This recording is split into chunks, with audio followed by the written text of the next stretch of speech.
Everyone has awkward moments, but there are some tips and tricks for keeping them to a minimum.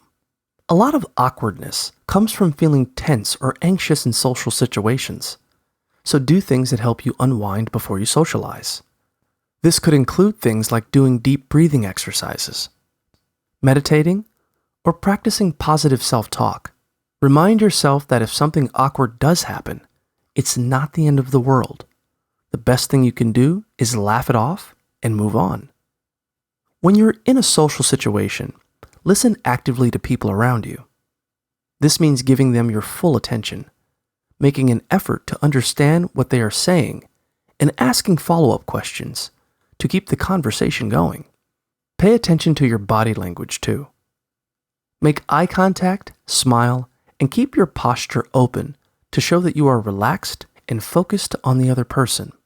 Be friendly and positive when talking to others, and stick to topics of conversation that are not too personal or controversial, especially when talking to people you don't know very well. Remember to be respectful too. Use polite language like please and thank you, and respect people's boundaries and personal space.